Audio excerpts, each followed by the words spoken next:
Hello guys, इस video में हम बात करने वाले हैं कंडीशनल फॉर्मेटिंग की।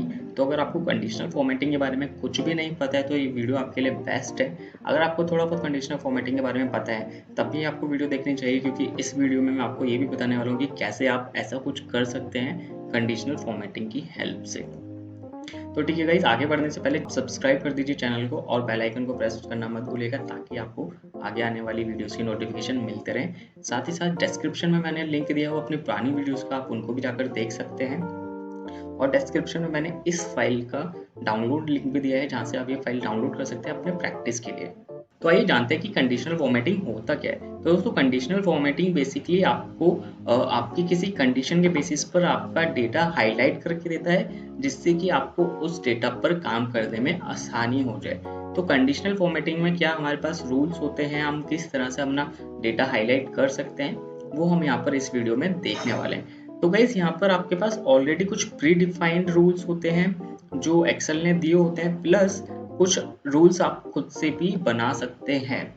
तो पहले हम इस वीडियो में ये देखते हैं कि हमारे पास कौन से प्री डिफाइंड रूल्स होते हैं। तो यहाँ पर आपका पहला रूल होता है कि ग्रेटर देन, यानी कि आप अपना किसी डेटा को जो आप वैल्यू देंगे उससे बड़ी वैल्यू आपके डेटा में है या नहीं। जैसे कि मान लीजिए मैं यहाँ पर ये यूनिट्स को सेलेक्ट कर लेता हूँ और मैं इसमें चाहता हूँ कि जो मेरा यूनिट्स 90 से ज़्यादा हो उसको ये हाईलाइट कर दे। तो कंडीशनल फॉर्मेटिंग में मैं जाऊँगा, ये होम टैब पे ही होता है आपके पास। तो कंडीशनल फॉर्मेटिंग में मैं जाऊँगा, ग्रेटर देन पे मैं क्लिक करूँगा, देन मुझसे यहाँ पर ये वैल्यू मांगता है। तो मैं यहाँ पर 90 लिख भी सकता हूँ या फिर मैं इसको सेलेक्ट भी कर सकता हूँ। सेलेक्ट करना ज़्यादा सही होता है, ताकि आपको अगर इसको चेंज करना हो तो वो आप कर सकते हैं। इसके अलावा आपको यहाँ पर कुछ हाईलाइट के ऑप्शंस भी देता है कि आपको लाइट रेड करना है, येलो करना है, ग्रीन करना है। तो जैसे भी आपको करना है अकॉर्डिंगली आप कर सकते हो। तो मैंने जैसे ही इसको यहाँ पर ओके करा तो इसने मुझको यहाँ पर 90 से ऊपर की जो भी वैल्यूज थी उनको हाईलाइट करके दे दिया। अगर मैं बाई चांस यहाँ पे 80 कर दूं तो जितने भी 80 से ऊपर वाली वैल्यूज हैं अब इसने उनको हाईलाइट कर दिया। तो इसलिए यहाँ पर सेलेक्ट करना ज़्यादा आसान होता है, ज़्यादा सही होता है, ताकि आप वैल्यूज को आगे चेंज भी कर सको। तो गाइस, ये तो हो गया आपका ग्रेटर देन का रूल। अब होता है, चलिए साथ ही साथ हम समझ भी लेते हैं कि आप ये रूल हटाएंगे कैसे। तो कंडीशनल फॉर्मेटिंग में यहाँ पर क्लियर रूल होता है, आप इस पर जाएंगे, देन आपसे आपसे पूछता है कि सिलेक्टेड सेल्स पर ही हटाना है या एंटायर शीट पर। तो हम यहाँ से इसको इस तरह से अपना पूरा का पूरा जो रूल हमने लगाया था कंडीशनल फॉर्मेटिंग के लिए उसको हटा सकते हैं। इसके अलावा मेरे पास क्या क्या ऑप्शंस होते हैं, इसके अलावा मेरे पास होता है लेस देन, यानी कि अगर मैं लेस देन मान लीजिए 40 कर देता हूँ तो जितने भी लेस देन 40 वाले होंगे ये मुझको यहाँ पे ये हाईलाइट करके दे देगा। अगर मैं यहाँ से 40 से इसको 30 कर दूं तो अब ये मेरे को 30 से नीचे के वाले देगा। तो 30 से नीचे यहाँ पे कुछ भी नहीं है, इसलिए इसने यहाँ पे कुछ हाईलाइट नहीं करा है। 60 करता हूँ बाई चांस, तो 60 से नीचे वाले जितने भी होंगे ये मुझको हाईलाइट करके दे देगा। इसके बाद मेरे पास जो रूल होता है वो होता है बिटवीन, यानी कि दो वैल्यूज के बीच की जो वैल्यू होगी इनको सेलेक्ट करके दे देगा। जैसे कि मैंने यहाँ पे 41 कर दिया सेलेक्ट, और सेकेंड वैल्यू में मैंने 89 सेलेक्ट कर दिया। तो जो भी इन दोनों के बीच की वैल्यूज होंगी यहाँ पर ये उनको हाईलाइट कर देगा। अब जैसे 94 है, ये 89 से ज़्यादा है, इसलिए इसने इसको हाईलाइट नहीं करा है। ठीक है गाइस, तो इसी तरह से आपके पास और भी रूल्स होते हैं इक्वल टू, यानी कि अगर आप बोलेंगे कि मेरे को सिर्फ इसी वैल्यू के इक्वल की वैल्यू को हाईलाइट करके दो तो ये वो कर देता है। क्लियर रूल कर लेते हैं तब ये एक बार काम करेगा। देन हम जाते हैं हाईलाइट इक्वल टू दिस। तो जो भी होगा ये यहाँ पर मुझको 61 के इक्वल जितने भी वैल्यूज होंगे उनको ये हाईलाइट करके दे देगा। अब इसके बाद मेरे को यहाँ पे कंडीशनल फॉर्मेटिंग में रूल देता है ये टेक्स्ट दैट कंटेन। तो टेक्स्ट दैट कंटेन मीन्स जो भी आप यहाँ पे सेलेक्ट करेंगे आपको उस, अगर आपने आपके टेक्स्ट में ये वाला लेटर है या फिर वो वाला वर्ड है तो ये उसको हाईलाइट कर देगा, अदरवाइज नहीं करेगा। जैसे कि अगर मैं इसको सेलेक्ट कर लेता हूँ एंड देन मैं यहाँ पर टेक्स्ट दैट कंटेन पर जाता हूँ और मैं यहाँ पर इसको बोलता हूँ कि मुझको वाला टेक्स्ट सेलेक्ट करके दे, हाईलाइट करके दे जिसके एंड में TH आता हो। तो इसने जैसे नॉर्थ और साउथ में यहाँ पर आता है तो इसने इसको हाईलाइट कर दिया। अगर मैं इसको बोलता हूँ कि ST आता हो तो जो भी ईस्ट होगा या जिसमें भी ST आएगा ये उसको हाईलाइट कर देगा। तो दोस्तों, ये होता है आपका टेक्स्ट दैट कंटेन्स। इसके साथ में जो ये आपको देता है, ये देता है डेट ऑक्योरिंग। तो डेट पे आप ये वाला सब फॉर्मूला भी लगा सकते हो, ग्रेटर देन लेस देन वाला। जैसे कि अगर मैं यहाँ पर डेट सेलेक्ट करता हूँ, मैं यहाँ पर लगाता हूँ ग्रेटर देन ये वाली जो मैंने वैल्यू यहाँ पर सेलेक्ट करी हो, तो इससे जो भी ज़्यादा वाला वैल्यूज होगा ये यहाँ पर ज़्यादा वाला जो डेट होगा यहाँ पर ये सेलेक्ट करके आपको दे देगा। ऐसे ही आपको लेस देन वगैरह वाला भी चल जाएगा। अब देखते हैं डेट ऑक्यूरिंग वाला, कि मतलब डेट ऑक्यूरिंग में मेरे पास क्या क्या ऑप्शन होते हैं। तो डेट ऑक्यूरिंग में मेरे पास ऑप्शन है येस्टरडे, यानी कि आज की डेट से जो पिछली वाली डेट होगी उसको हाईलाइट कर देगा, या फिर आज की डेट को या कल जो आने वाली डेट है उसको हाईलाइट कर देगा। तो जैसे कि टुमारो पे अगर हम क्लिक करते हैं और देखते हैं तो आज डेट है 13 अगस्त, तो इसने 14 को यहाँ पर हाईलाइट कर दिया। तो ये आपका जो भी सिस्टम का डेट होगा उसके अकॉर्डिंग काम करेगा। अगर आपको सिस्टम के डेट के अकॉर्डिंग काम नहीं करना है तो आप इसको ऐसे वैल्यू दे सकते हैं, उसके अकॉर्डिंग ये काम कर देगा। ठीक है गाइज, ये हो गया आपके पास डेट ऑक्यूरिंग। इसके बाद आता है डुप्लीकेट वैल्यूज, यानी कि अगर आपकी जो कॉलम है उसमें कोई डुप्लीकेट वैल्यू हो तो ये उसको हाईलाइट कर देगा। यहाँ पे भी आपके पास दो ऑप्शंस आ जाते हैं, एक होता है कि आप डुप्लीकेट वैल्यूज को हाईलाइट कर लें, और एक होता है कि आप यूनिक वैल्यूज को हाईलाइट कर लें, कि जो भी यूनिक वैल्यूज होंगे उनको ये हाईलाइट कर देगा। जैसे कि अभी मैंने यूनिक को कर रखा है तो इसने 82, 87, 90, 32 इनको हाईलाइट करा है। इट मीन्स कि ये कहीं भी डेटा में फिर से कहीं भी नहीं आ रही होंगी, इसलिए इनको इसने हाईलाइट कर दिया। सिमिलरली अगर मैं डुप्लीकेट्स कर देता तो ये 93, 84 वगैरह को हाईलाइट करता है, क्योंकि कहीं ना कहीं नीचे डुप्लीसिटी हो रही है इन वाले नंबर्स के लिए। अब देखते हैं कि इनके अलावा मेरे पास और क्या क्या ऑप्शन होते हैं। यहाँ से मैं पहले रूल हटा देता हूँ ताकि मैं नई दोबारा से काम कर सकता हूँ इनके ऊपर। देन इसके बाद मेरे को ये ऑप्शन देता है टॉप 10 आइटम्स का, यानी कि आज जैसे कि मैं जानना चाहता हूँ कि वो कौन सी टॉप 10 आइटम्स है जिनकी सबसे ज़्यादा सेल हुई है। तो मैं टोटल कॉस्ट को यहाँ पे सेलेक्ट कर लिया, देन टॉप और बॉटम वाले रूल पे जाऊँगा, टॉप 10 में यहाँ पे हाईलाइट करूँगा। तो यहाँ पे मेरे को ऑप्शन भी देता है कि मैं इनको बढ़ा भी सकता हूँ और मैं इनको कम भी कर सकता हूँ। तो मुझको अभी जैसे कि टॉप 10 करना है तो मैं अभी टॉप 10 कर देता हूँ, और यहाँ पे जो भी टॉप 10 सेल होगा टोटल कॉस्ट का जो भी होगा वो यहाँ पर आपको ये हाईलाइट करके दे देगा।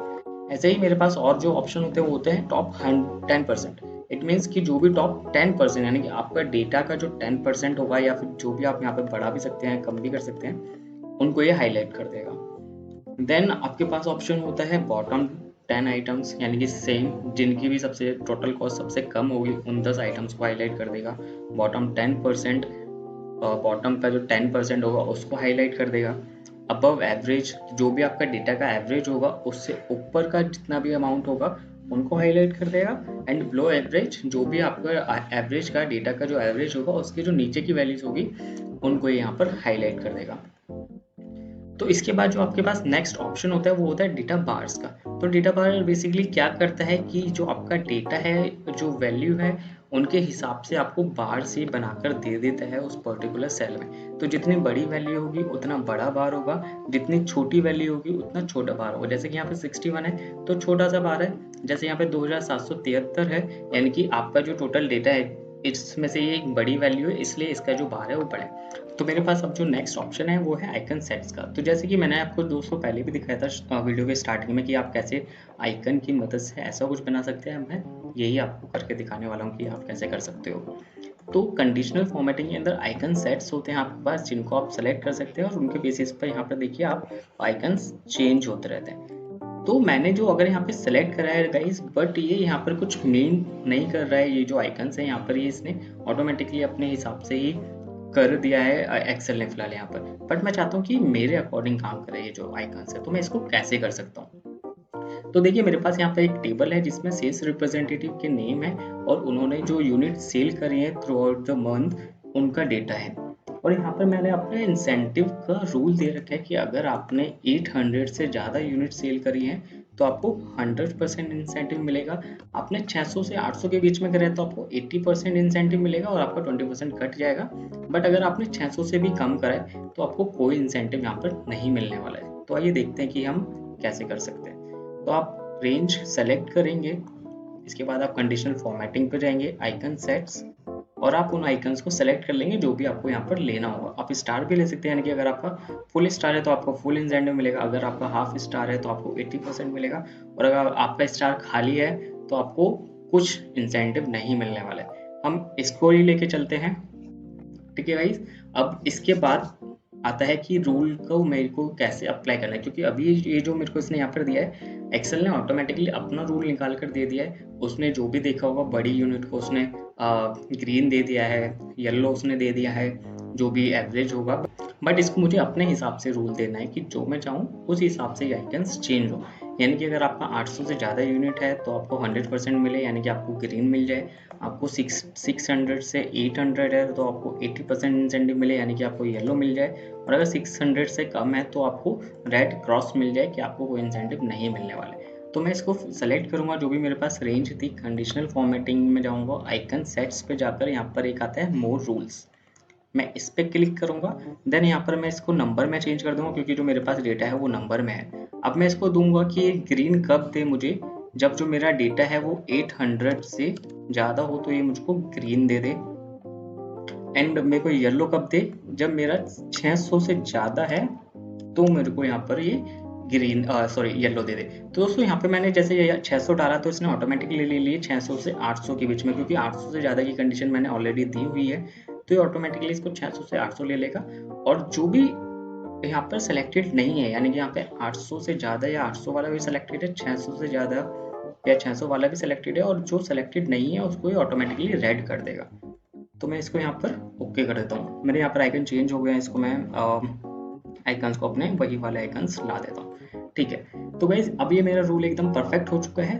और मैं यहाँ पर दिखाने के लिए कि मैंने ग्रीन, रेड और येलो क्यों है, मैं यहाँ पर उल्टी गिनती लिख देता हूँ 3 to 1, ज़्यादा से कम को लेकर, और मैं इनको भी वो आइकन यहाँ पर अपना दे दूंगा। इसके बाद क्या करना है, सिंपली मुझको ये जो 3 to 1 मैंने करा है इनको मैं हाइड कर दूंगा, इनको मैं व्हाइट कलर कर दूंगा ताकि ये दिखे नहीं। तो दोस्तों मेरा पूरा टेबल बन गया है। इस पर आप फिल्टर भी लगा सकते हैं। बेस्ट पार्ट यही है कि आप इस पर फिल्टर भी लगा सकते हैं। तो अगर आपको देखना है कि कौन से लोग हैं जिनको इंसेंटिव मिलेगा, कौन से लोग हैं जिनको